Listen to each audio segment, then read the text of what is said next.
नमस्कार किसान भाइयों। आज मैं फिर से आप लोगों को अलसी की खेती से अवगत कराने के लिए आया हुआ था। जैसा कि किसान भाइयों आपको बताना चाहूँगा, ये आज जो अलसी की फसल आपको दिखा रहा हूँ, ये लगभग 60 दिन प्लस की हो चुकी है। और अभी फ़िलहाल कंडीशन की बात कर लेते हैं।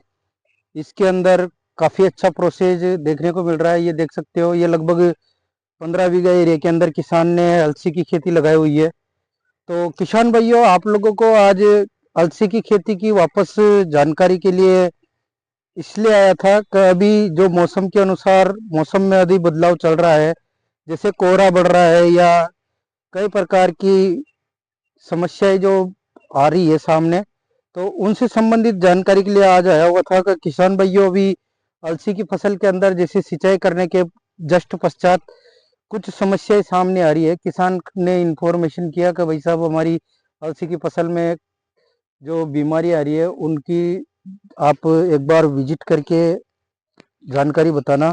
तो आप लोगों को बताना चाहूँगा, ये देख सकते हो आप, इस प्रकार की समस्या भी अलसी की फसल के अंदर देखने को मिल रही है। ये देख सकते हो आप, सिंचाई करने के बाद इस प्रकार से अलसी की जो फसल है उसका प्रोसेस ये देख सकते हो आप। इस प्रकार से इसकी जड़ों का खराब होना सेफ्रोफाइट फफूंद की वजह से, ये देख सकते हो आप, इस प्रकार की फफूंद की समस्या देखने को मिल रही है। तो आप लोगों को बताना चाहूँगा, अगर आप लोगों ने भी अलसी की खेती लगा रखी है तो इस चीज़ का नियंत्रण के लिए मैंने अपने यूट्यूब चैनल पर और भी पहले वीडियो अपलोड किए हुए थे। कई लोगों ने उसको प्रैक्टिकल भी किया और कई लोगों ने उसको इग्नोर भी किया। तो आप लोगों को बताना चाहूँगा, जिन लोगों ने प्रैक्टिकली किया उनको तो इस प्रकार की कोई समस्या सामने नहीं आई, पर जिन्होंने इग्नोर किया उनको इस चीज़ की समस्या का सामना करना पड़ रहा है। तो आप लोगों को बताना चाहूँगा, ये तेल वर्गीय फसल है। इसके अंदर जैसे मान लो सल्फर का प्रयोग काफ़ी बेहद ज़रूरी था, जो 80% WDG सल्फर आता है उसका प्रयोग। और अगर जैसे मान लो मैंने जिन किसानों को शुरुआती दौर से कस्टडी में अलसी की खेती करवाई, उनको मैंने समय समय पर उन चीज़ों का ध्यान दिया। और सिंचाई के समय पे मैंने इनको, जैसे कुछ लोगों ने कॉपर ऑक्सीक्लोराइड का प्रयोग किया और कुछ लोगों ने थाइफनेट मिथाइल का प्रयोग किया। इस प्रकार किसान भाइयों, आप लोगों को बताना चाहूँगा, अगर आप लोगों को भी अभी भी इस प्रकार की कंडीशन आपकी अलसी की फसल के अंदर देखने को मिल रही है, तो उसका तुरंत इलाज करें, फोलियर स्प्रे करके ही करें, पर करें, ताकि आपको उत्पादन में नुकसान देखने को ना मिले। अभी इसमें यूँ मान के चलो 15 से 20% और कुछ जगह 25% तक इसमें पोट बन चुके हैं। और आप लोगों को बताना चाहूँगा, अगर ऐसी कंडीशन भी है तो इस समय पर भी आप इस पे फोलियर स्प्रे करके और उसको नियंत्रण कर सकते हो। तो उसके लिए आप लोगों को बताना चाहूँगा, जैसे आप एजेक्स्ट्रोबिन प्लस डाइफिनोकोनाजोल का प्रयोग ले सकते हो, या फिर कैप्टान प्लस एक्जा का प्रयोग ले सकते हो, या फिर एम जो मैनकोजेब आता है 75% उसका, या पिप्रोनेब जो आता है बायर कंपनी का इंट्राकोल, उसका कोई भी फफूंदी नाशक दवा का प्रयोग आप इसके अंदर करके और इसकी फसल को सेफ बचाए रख सकते हो। और जैसे मान लो आपकी अभी अलसी की फसल के अंदर ऐसी कंडीशन है, तो जैसे मान लो 25% पोट बन गया और अभी फ्लोरिंग भी चालू है, अच्छे उत्पादन के लिए, अच्छे पैदावार के लिए आप इसके अंदर अभी जैसे मान लो 05234 का प्रयोग ले सकते हो, या फिर जो WDG सल्फर आता है उसका भी लिक्विड बनाकर आप उसका फोलियर स्प्रे निकाल सकते हो, जिससे चुनिंदा फफूंदों को भी नियंत्रण किया जा सकता है। किसान भाइयों, ये जितने भी मैंने फफूंदी नाशक दवाइयाँ बताई है इसके अंदर, उनमें से कोई भी चीज़ सेलेक्ट करके आप जो आपको बेस्ट लगे उसको प्रयोग ले सकते हो। वैसे जो सबसे बेस्ट प्रोसेज में आप लोगों को बताना चाहूँगा, जो एजेक्स्ट्रोबिन प्लस डाइफिनोकोनाजोल है वो ज़्यादा लाभकारी आपके लिए साबित होने वाला है।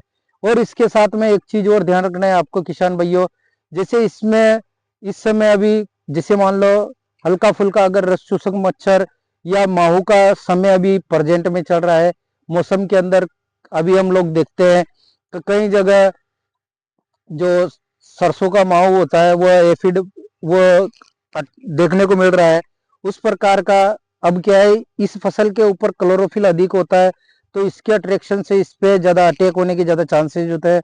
तो उसका भी आपको नियंत्रण करना है। उसके लिए आप या तो थाइमोथैक्सम 25% WG फॉर्मुलेशन वाला, या फिर जो आप लोगों को मिलता है मार्केट के अंदर, जैसे कॉन्फिडोर आता है, इमिडा क्लोरोपिड 17.8% वाला, या फिर आप इसके अंदर थाइमोथैक्सम लेमड़ा जो आता है उसका भी प्रयोग आप इसके अंदर कर सकते हो। वैसे बेसिकली इसके अंदर सुंडी का अटैक नहीं होता है, तो आप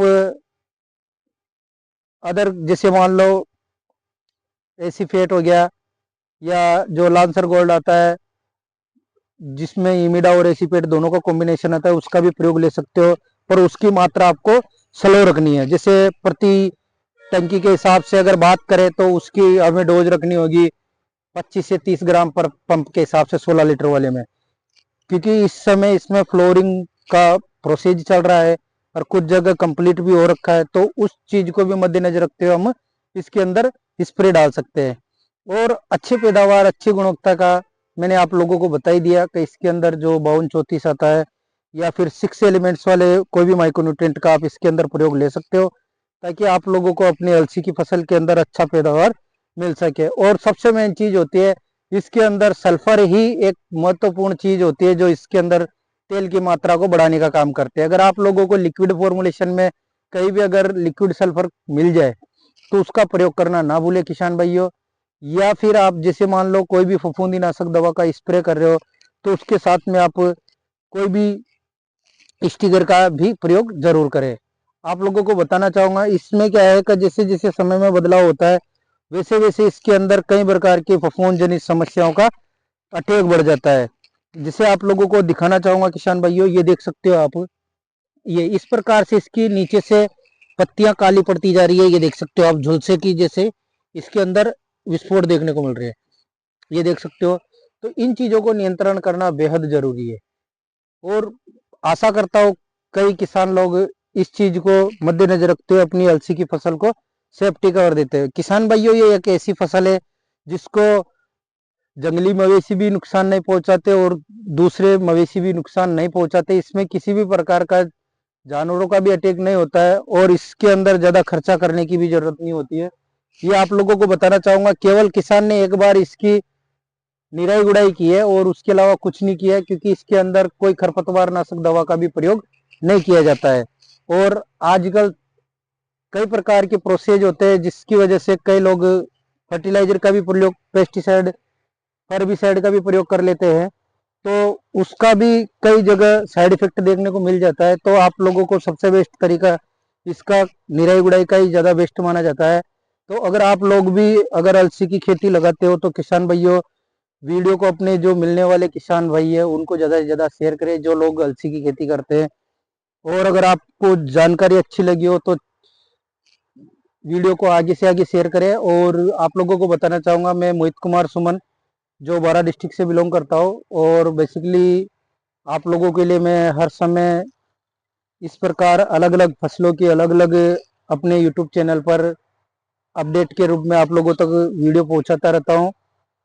धन्यवाद साहब। मेरा मोबाइल नंबर है 9784527713। जय जवान जय किसान। ये देख सकते हो काफी अच्छा इसका प्रोसेस है, इसमें पोट बनना चालू हो गया है, ये देख सकते हो आप, ये देख सकते हो। तो धन्यवाद साहब, बने रहिए किसान भाइयों।